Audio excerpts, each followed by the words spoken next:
Bon, j'aime pas vloguer, mais là il fallait que je vlogue quand même un petit peu parce que faut que je vous parle d'un truc, faut que je vous montre un petit peu les coulisses de cette web série qu'on est en train de faire, qu'on est en train de monter, parce qu'il y a toute une partie son qui est ouf avec un mec qui est ouf, du sound design, la bande son originale, bref, ça va être juste ouf et je veux vous montrer absolument comment on va faire tout ça, parce que ça change tout en fait. L'image c'est cool, mais le son, ça y fait aussi. Donc on y va tout de suite.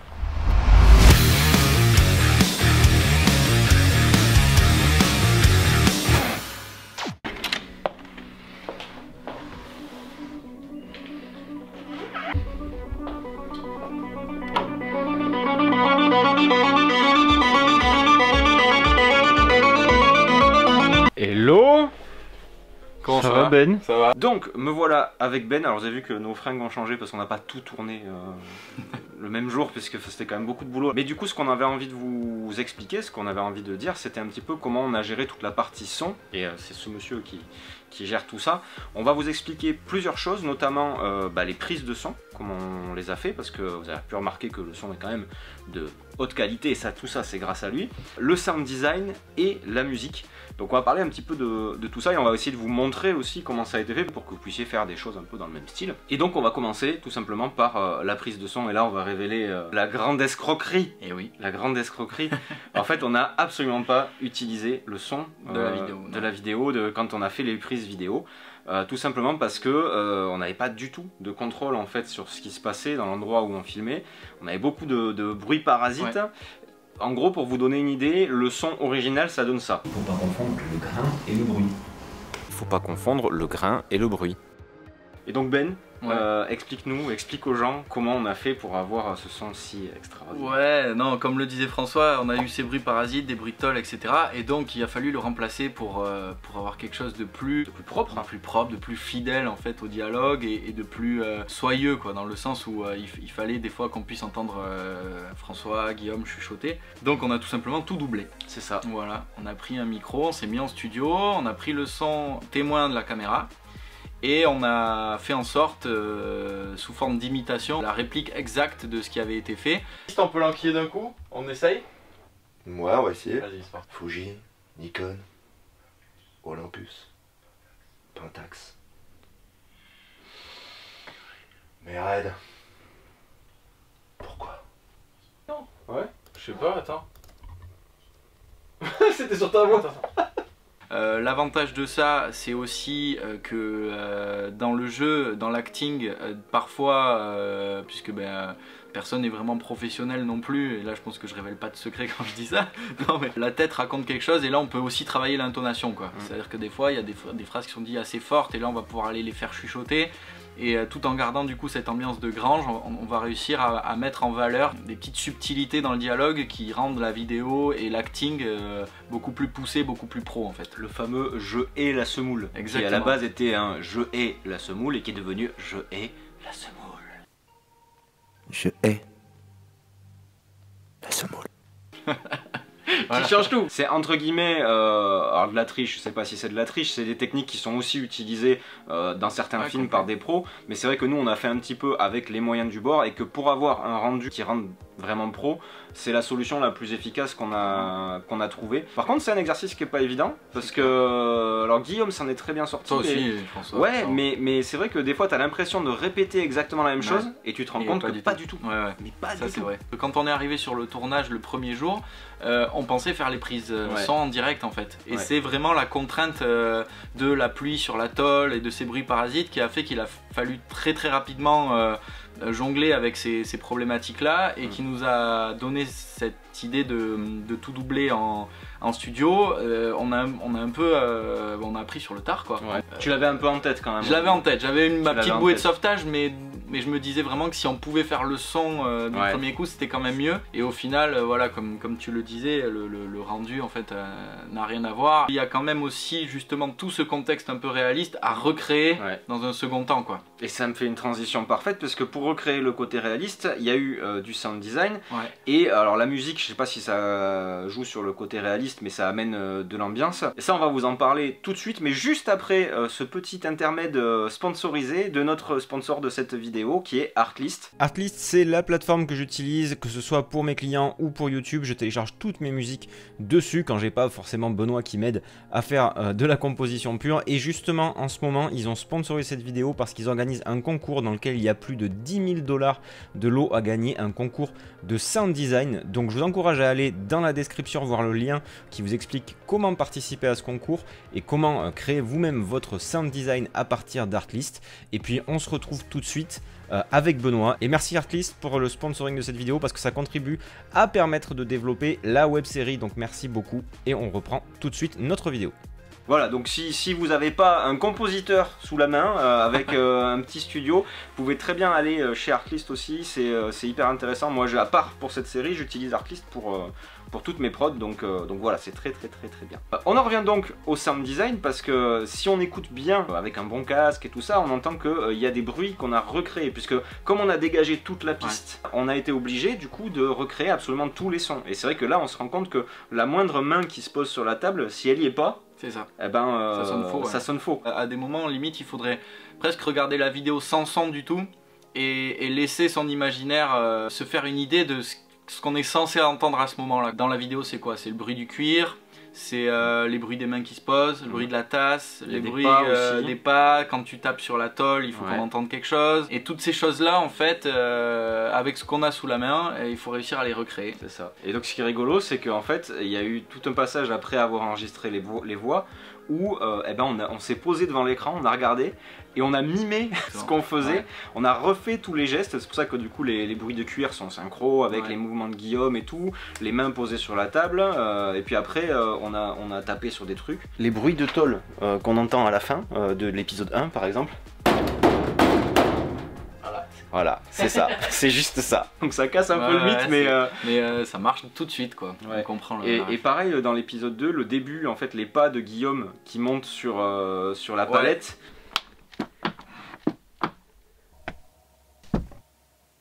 Voilà. Voilà. C'est juste un petit clap comme ça. C'est tout.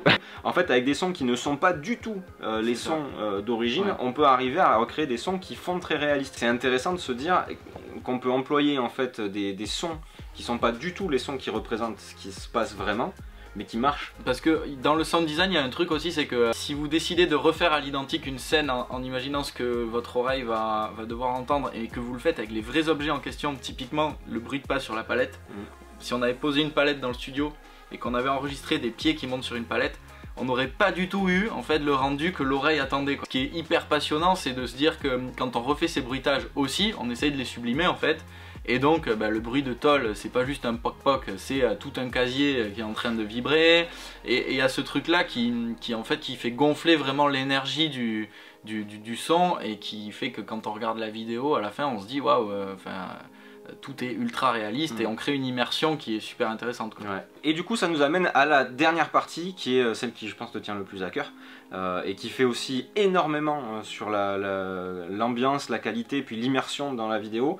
C'est la musique. Carrément. C'est la musique. Alors déjà moi j'avais une question à te poser, enfin moi je connais la réponse mais c'est parce qu'il y a plein de gens qui posent souvent la question, est-ce que tu as composé la musique avant qu'on ait tourné ou est-ce que tu l'as composée après? J'ai tout composé après. Donc faut savoir que pour des contraintes aussi de temps, quand on tourne un épisode ça va très vite. Le soir même quasiment, parce que François a une vitesse de travail extraordinaire comme tout le monde le sait.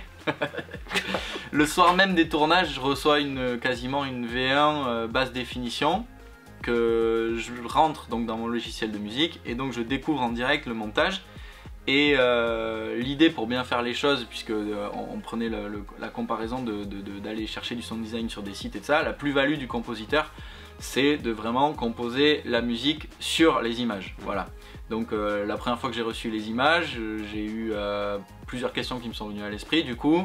Quelle esthétique on donne musicalement à ce type d'image là? Oui, parce que attends, je te coupe 2 secondes, mais peut-être qu'il y a des gens qui sont pas au courant, mais la musique qu'il y a dans la web série, c'est une musique originale composée exprès par Ben pour la série. C'est pas un truc qu'on allait chercher dans une bande. Non, pas du tout. L'idée c'est de trouver une esthétique musicale et surtout après d'adapter cette esthétique musicale au format et au montage que j'ai reçu de François. Donc musicalement ça donne quelque chose comme ça.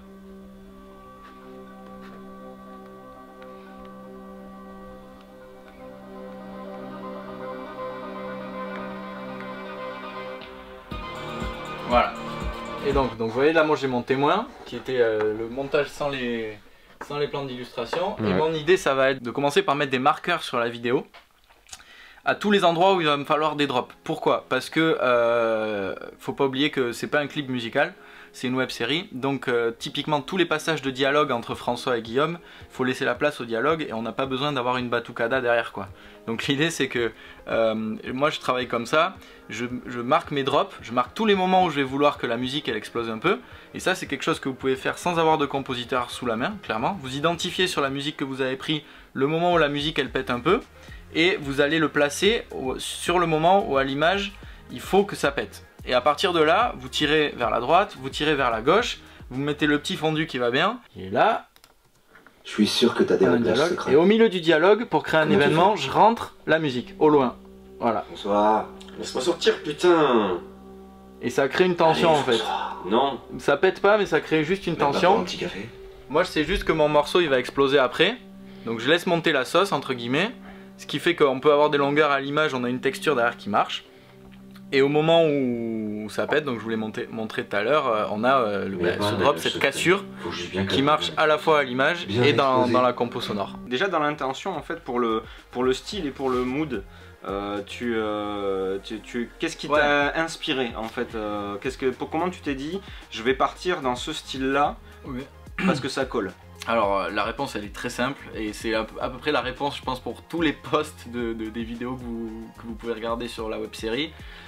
C'est d'abord une histoire de contrainte. J'ai décidé de travailler ce qu'on appelle de façon analogique, organique. C'est-à-dire que j'ai des synthés, j'ai des claviers et j'ai décidé d'utiliser que ces instruments-là. C'est-à-dire de ne pas utiliser d'instruments numériques. Si j'avais voulu faire une bande sonore à la Gladiator, j'aurais été obligé d'employer des faux violons, un faux orchestre en fait. Comment ça, tu n'as pas un orchestre à disposition? J'ai pas je regarde dans ma poche. Non, un petit orchestre symphonique J'en ai pas. Ah, putain. Voilà. Donc pour des raisons vraiment très pragmatiques, j'ai pris les petits instruments que j'ai. Parce que pour les mêmes raisons qu'en vidéo, et pour les mêmes raisons sonores dont on a parlé tout à l'heure, et heureusement, on a beau être en 2021, la technologie n'arrive toujours pas à dépasser le côté malléable et le travail en profondeur d'un son pur et organique. L'esprit qui m'est revenu un peu aux oreilles, c'est un mélange entre une BO un peu à la Stranger Things, mélangé avec un polar, enfin voilà, ce serait une espèce de Sherlock Holmes du futur quoi. Ouais. Pour créer un peu ce personnage ambivalent de Guillaume au départ, qui a ce côté un peu flic et en même temps sur une vidéo et un questionnaire qui est très branché sur la technologie. D'où l'importance de pas mettre n'importe quelle musique, même quand on va chercher dans des banques, de vraiment chercher un mood, parce que en fait t'aurais fait quelque chose d'hyper funky, hyper joyeux, ça aurait pas matché du tout. Enfin ça sert complètement le propos, ça amène du dramatique au personnage de Guillaume et à la situation, puisqu'au final ça a quand même un enlèvement et une séquestration. Donc fallait pas que ce soit un truc joyeux quoi. C'est ça. Quand on règle une caméra, quand on règle un micro, quand on fait une bande originale en fait, comment on sert le propos de l'histoire. Parce qu'en plus on est sur un format YouTube assumé et avec les codes que ça représente, c'est que une bande originale faite sur mesure donne le temps au jeu. Vous avez sans doute remarqué qu'il y a des scènes qui sont longues, qui sont rallongées, où il y a des secondes qui peuvent paraître interminables sans musique. Et qui dès qu'on les habille, je prends pour exemple la scène où tu poses la tasse de café, quand vous regardez avec Guillaume longuement et où il se passe rien, et en fait ces scènes là, c'est la musique qui en apparaissant au milieu ou en emmenant un petit événement va créer la petite cassure qui normalement peut être représentée sur un format YouTube par une coupure au montage avec une vidéo qui est très ciselée. Là en fait on a ce truc du hop, le petit événement qui arrive qui est musical, et la bande originale du coup sur mesure elle permet ça, et c'est vrai que je vous cache pas que c'est quand même un gros kiff mais ça, à la créa de faire ça quoi. C'est un truc que j'ai appris avec toi ça pendant les tournages. C'est vrai qu'il y a des scènes comme ça où tu nous demandais non mais tiens-le, prends le temps, le fameux capteur. C'est dans l'épisode 1 carrément. Et je comprenais pas, moi sur le moment je te fais confiance donc du coup je m'exécute tu vois. Mais je comprenais pas en fait l'intérêt de cette longueur, et en fait dès qu'il y a la musique qui va derrière ça change tout. Et donc moi dans mon format YouTube toujours hyper clac avec des cuts et tout, où il faut surtout pas de blanc, ça me paraissait très bizarre. Et au final et ben on se rend compte que c'est blanc avec l'habillage qu'il faut, c'est juste fou. Mais toi, parce que t'as cette capacité aussi à anticiper. Ouais, j'essaye d'avoir le troisième œil, comme on dit, tout de suite à la prise de la scène, de m'imaginer la longueur que je vais rechercher. Et puis bah, je pense que là j'apprends rien à personne. En fait, il vaut mieux en enlever que pas en avoir assez. Ouais. Donc on a juste pris le temps à des moments de rallonger des scènes en se disant bon, si c'est trop on le coupera bien évidemment. Par contre, si ça marche, ça tue. Alors bien entendu, c'est sûr qu'on a conscience que d'avoir quelqu'un qui compose une musique ou d'avoir de quoi enregistrer du doublage et tout, c'est pas forcément évident. Je pense, on en parlait tout à l'heure justement avec Ben, c'est pas forcément limitant dans le sens où avec de la musique, comme on a vu sur Artlist ou sur d'autres plateformes déjà faites, on peut arriver, si on le fait intelligemment, à trouver le bon mood pour trouver cet effet recherché. Ouais. Le doublage, je pense qu'avec même des petits micros sympas, il y a moyen de le faire et de faire quelque chose de sympa. Je dis ça pour que vous compreniez que c'est pas forcément une production avec un énorme budget. On a fait avec ce qu'on avait. Alors on a pas mal de choses puisque bon voilà, Ben c'est son métier de faire de la musique et moi c'est mon métier de faire de la vidéo. Mais je pense que ce qu'il faut se dire, c'est que bah, avec juste des idées et un petit peu de malice, on va dire, de se dire tiens on va bidouiller, au final on peut arriver à avoir un résultat qui est super correct. Et je pense que c'est la conclusion de cette vidéo. Et si vous l'avez aimé cette vidéo, vous pouvez mettre le traditionnel coup de blaster sur le pouce en l'air qui se situe juste en dessous de cette vidéo. Vous pouvez vous abonner, puis on se retrouve très très vite pour l'épisode 3 avec beaucoup de suspense. Il va se passer n'importe quoi. N'importe quoi, n'importe quoi. Donc c'est pour ça qu'il faut absolument s'abonner, mettre la cloche. Et puis nous les amis, on vous dit à très vite pour une prochaine vidéo. Ciao!